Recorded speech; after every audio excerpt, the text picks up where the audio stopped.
En fait, moi, je suis responsable du développement du comportement de la caméra dans le jeu. Et puis, à l'occasion, je vais aussi réaliser les cinématiques in-game, c'est-à-dire les cinématiques temps réel. Je travaillais dernièrement sur toute la série des Prince of Persia, de Sands of Time à Two Thrones. Puis là, présentement, je travaille sur Assassin's Creed, qui est une nouvelle licence. Qui va être en magasin. Qui devrait être là en mars 2007. En fait, dans le médium en soi de la caméra, si on compare le cinéma et le jeu vidéo, sont relativement les mêmes. En fait, le but de la caméra, c'est de suivre ton sujet, c'est de cadrer l'environnement, de dévoiler l'environnement. C'est aussi, en fait, d'amplifier des émotions, rendre des sensations aux joueurs autant qu'aux spectateurs. Mais la différence majeure, en fait, c'est que tout ça doit se dérouler en temps réel. Le temps réel, en fait, ce qu'on veut dire par là, c'est que la caméra doit suivre dynamiquement, en fait, le joueur pendant qu'il joue. C'est-à-dire qu'il n'y a rien qui est précalculé, prédéterminé, il n'y a rien qui est figé dans le temps. Donc, à ce moment-là, la caméra improvise, si tu veux, comme si elle était, elle aussi, un élément acteur dans le jeu. Elle est programmée comme si c'était, en fait, un personnage secondaire. Donc, elle va avoir des comportements, des réactions. Elle va même avoir, comment dire? La caméra elle-même est un élément physique dans le jeu.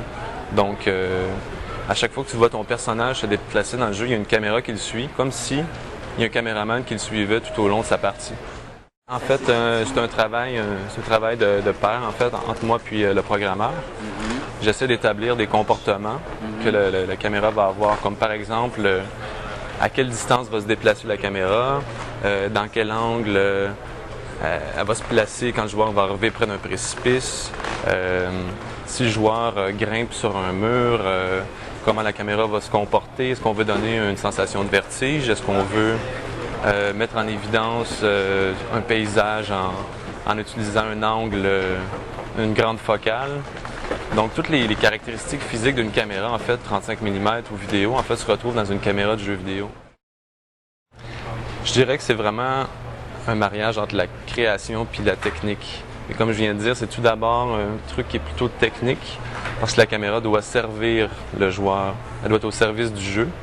Et puis, deuxièmement, ça devient un élément esthétique dans le jeu, quand, à certains endroits, je peux prédéterminer des angles de prise de vue pour, en fait, mettre en valeur le personnage, présenter des ennemis, présenter un nouveau lieu, raconter une histoire et rendre, en fait, des sensations ou des émotions. Étant donné que tout est vu à travers la caméra dans le jeu et tout est de plus en plus esthétisé, les textures, les personnages, l'architecture, la lumière, en fait, la caméra est d'autant plus importante au niveau esthétique pour, même si elle reste invisible. Pour l'instant, tout est au foyer. Ça, c'est peut-être une des caractéristiques du médium qui est encore à perfectionner. Pour le jeu sur lequel je travaille, sur Assassin, on est en train de développer un système de profondeur de champ qui pourrait être assez intéressant. Puis dans l'avenir proche, en fait, c'est quelque chose qui va être à développer de plus en plus. Parce que c'est quelque chose, en fait, effectivement, qu'on peut constater quand on regarde une image de jeu vidéo. C'est que tout a l'air plat. Mais c'est quelque chose, ça, c'est un avantage du pré-rendu, de créer la profondeur de champ, jouer avec le foyer. C'est une des caractéristiques qu'on n'a pas dans la caméra de jeu pour l'instant. Mais ça devrait pas tarder. Je pense que c'est un plus d'avoir une vision panoramique, d'avoir la profondeur de champ, d'avoir un personnage qui est décentré au lieu de l'avoir en plein centre. C'est un paquet de petits trucs, en fait, qui font que en fait, le langage jeu vidéo graphique va plutôt se fondre dans le langage cinématographique. En général, en fait, les gens de cinéma ou les gens à l'extérieur du milieu des jeux vidéo, de l'industrie des jeux vidéo, ont de la misère à imaginer ce que c'est le travail d'une caméra dans un jeu, parce que c'est quelque chose qui est invisible. On est habitué tout le monde a une caméra vidéo à la maison, on filme notre bébé, on filme la famille, on fait des courts-métrages et tout. Mais dans un jeu, on se rend pas compte qu'il y a tout le temps une caméra qui est présente, puis qui qui a sa propre intelligence en fait, puis qui va réagir au saut du joueur, quand le joueur va mourir. Il y a toute une interface en fait qui est derrière ça. De posséder le langage cinématographique, c'est un atout évidemment quand on veut travailler avec la caméra dans un jeu. Mais d'avoir travaillé sur un plateau, je te dirais que c'est pas essentiel. Parce que les contraintes que tu retrouves sur un plateau, c'est-à-dire éviter de cadrer la perche, ne pas avoir l'éclairage, toutes ces petites contraintes-là ne se retrouvent pas dans le jeu. Dans le jeu, une des contraintes principales qu'on a avec la caméra, c'est que la caméra, en temps réel, en plus de suivre le sujet principal, elle doit en même temps prendre conscience de sa propre physicalité, puis de se déplacer entre les autres acteurs, les murs, les obstacles, pour pas pénétrer en fait à travers ces objets-là. Parce que sinon, si tu te retrouves avec la caméra à travers un personnage, c'est pas tout à fait gracieux. C'est assez intéressant la première personne, troisième personne, parce que c'est une piste au niveau conceptuel, puis au niveau aussi technique et pratique.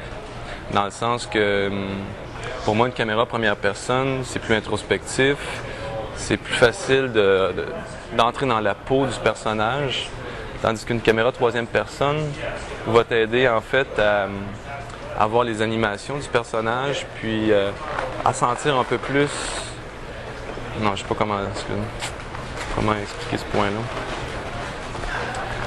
En fait, c'est quand il y a une caméra extériorisée, ça te permet peut-être de comprendre un peu mieux ce que c'est, par exemple, être un assassin ou être un espion, en voyant les animations, en comprenant la psychologie du personnage, ses émotions, la manière qu'il bouge.